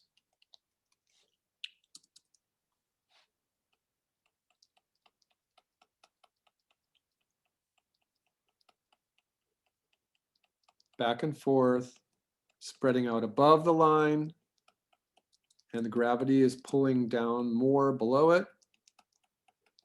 All right, so you get an idea how long it's going to take, like the first pass. It's going to take about a half an hour to get through that first pass, and then maybe a half an hour for each one of the other passes. All right, so let's just take a look at what we've got. I'm going to save it. Just take a look at what we've got.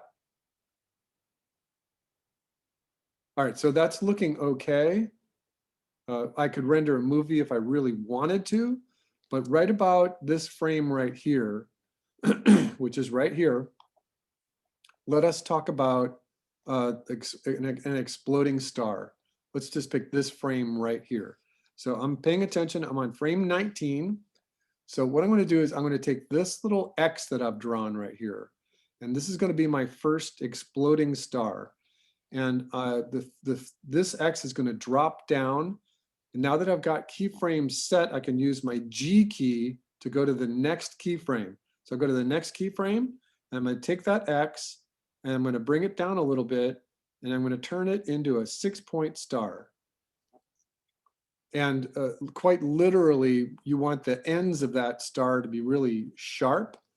And so that's one of the reasons why using a pencil size about 5 is always good, or less, So now what I'm going to do is I'm going to go hit the G key again. And I'm going to go to the next keyframe. I'm going to open up this onion skin just so I can see just a few more frames before what we're working on.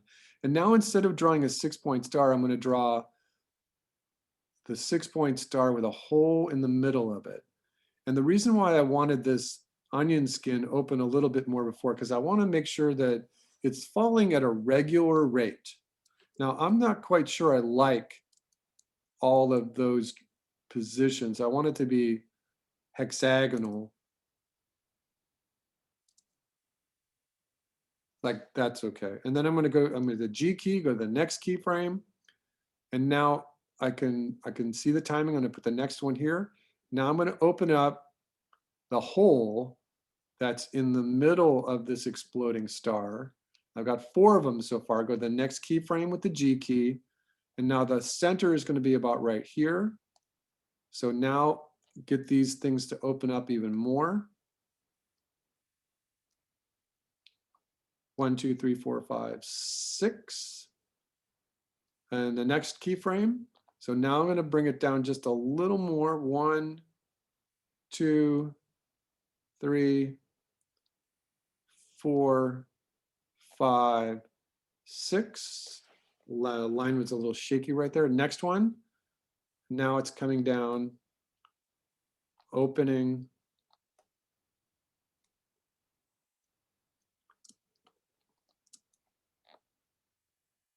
And one more. G key.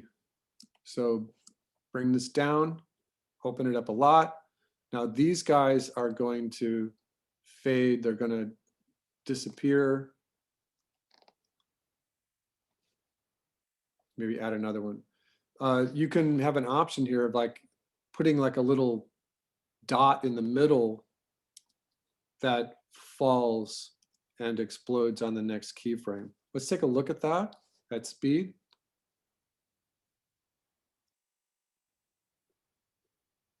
All right, so I'm curious. I've got like 6 or 7 of them in there. At this point, I do want to export an E version just to see what it looks like at time so that I know my spacing was correct. So I know that that general position of that star, you know, it was like 1 finger width away from each other.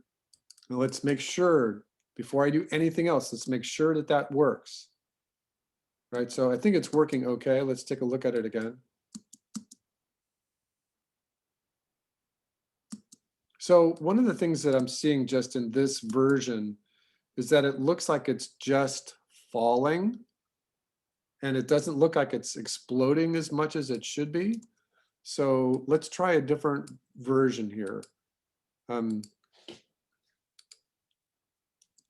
So what I'm going to do now is we're going to go back to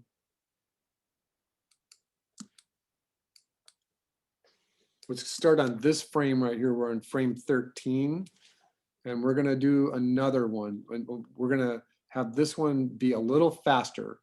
And so I'm going to put a little 6-point star right here. And then I'm going to use my G key to go to the next keyframe. And there it is. So now I'm going to have it fall a little faster. I'm going to have it, so that means that the position is greater, and it's exploding a little faster. And so now I'm like almost doubling the distance.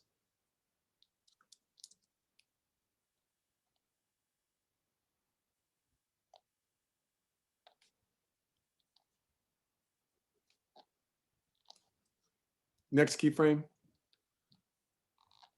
I'm imagining a big circle right here.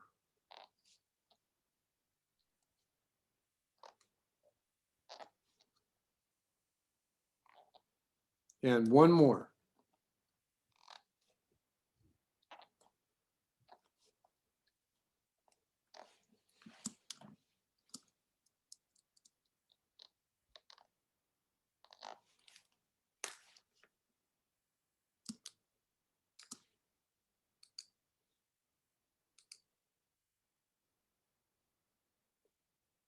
All right, so I'm not sure. I think that my screen is playing really slow. So let's do one more. Export movie. This is an F version. And what you're doing is you're training your hands and your eye to feel what the actual distance is like, depending on whether you're 1920 by 1080 or 1280 by 720. Whatever the size of your screen matters, because that's the spacing, and the timing and the spacing are related to each other. So let's take a look at the one we drew. So I think the one we just drew is a little better. But let's try one more thing. So let's come out over here and let's do one that is new to us. So on this one, what we're going to do is we're just going to go to the next keyframe, and we're going to draw a couple little pieces of pixie dust just to establish the keys behind the orb itself. Just a couple. And you can see in the timeline what's happening. I'm creating the keys. Just a couple to establish the keys. Come on, Toon Boom.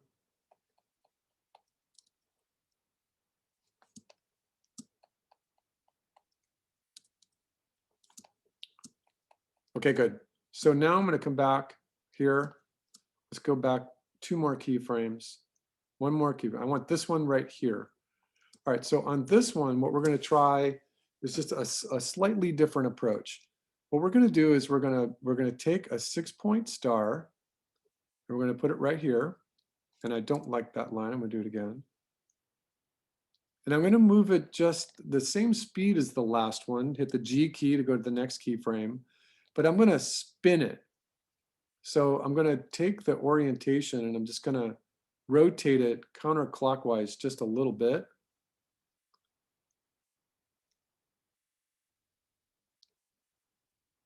And then on the next keyframe, go to the G key. So this line I'm going to draw first. I'm going to make it more horizontal, and then just spread these out so that the opening in the circle is getting a little bigger, and that it should look like each one of these is rotating counterclockwise just a little bit. G key, go to the next keyframe. Now I want this line first, so bring it down about right here, and it should be a little less than horizontal, but it also should be expanding the center. And so I'm looking at this line. It's moving to the left just a little bit. This line. And I'm probably only going to need 1 more. So this line is now more horizontal. And I probably need 1 more to explode. So on this one, I'm going to imagine a circle that's really big. And I'm going to make this line here. Oh, and I want to explode it even a little more.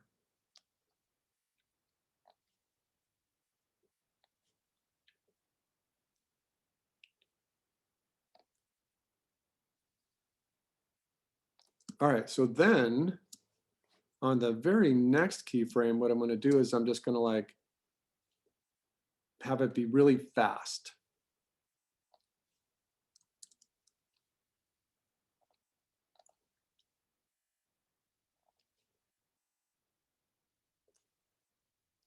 Something is bugging my eye here. I'm going to keep it just a little closer.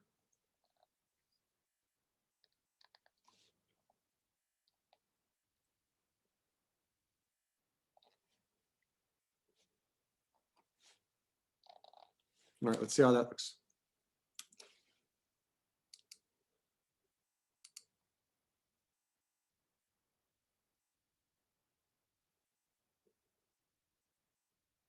Okay, so I think you know, I'm doing a couple of things. I'm evaluating it just on relative speed within the window itself, and I'm going back and always double checking by rendering the shot a couple of different times so that I know I'm not going to get into trouble with anything that I'm doing being fast or slow. Within this P2 right here, you might think to yourself that it might be faster to just hit the G key to go all through all your keyframes like I'm doing right now and add in any number of analogous or complementary or split complementary colors. Remember that when we do hit play, we do have a jet black background. So any color that you use is going to have a really good contrast to the background. A few of you are using a perspective grid, which is fine. I don't mind that. I think you could just keep that grid in there. You don't need, one of the problems that I had, one of the things that really didn't quite work in the earlier versions of this class is I had everyone do like a drawing of a meadow or a glen or a little forest scene where there was like a little river or something, and the students, your classmates, spent way too much time trying to illustrate a background rather than the idea is paying attention to the timing of the special effects itself.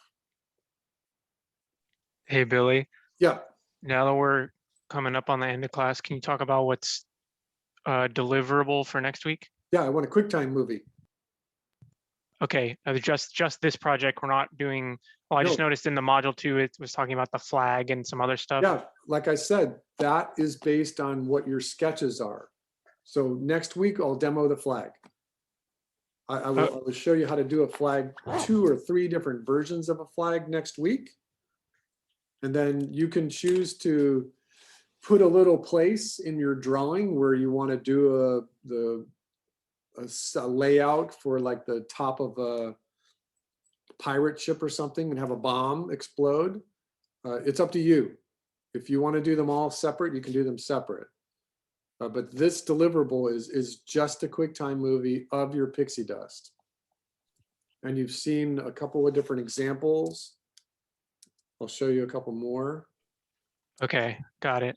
It's just this pixie dust for next week. The drawings, you should be doing drawings every day.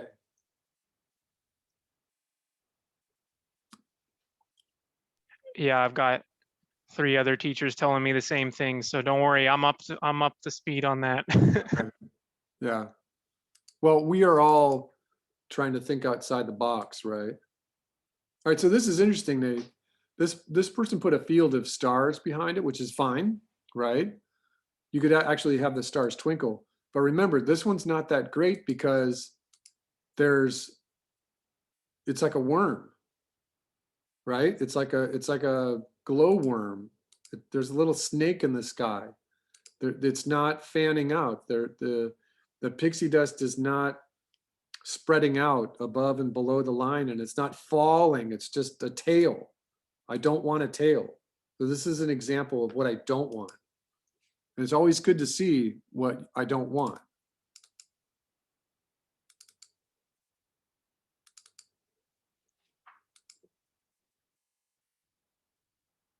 Now it's okay. I don't think it's spreading out as much. I think the pixie dust, the confetti is kind of being held tight to the shape behind it. It's only okay. This is kind of like a B- version right there.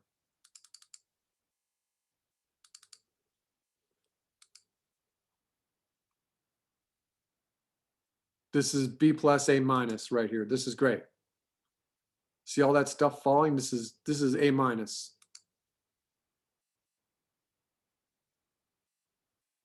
Excellent. A little differentiation in speed. It's spreading out. I think it could be spreading out above and below the central core right behind, just a little bit more. But this is a great example of what I'm looking for. Great example. One more time. Great example. And this is only coming in at 4 seconds, so that's only 96 frames.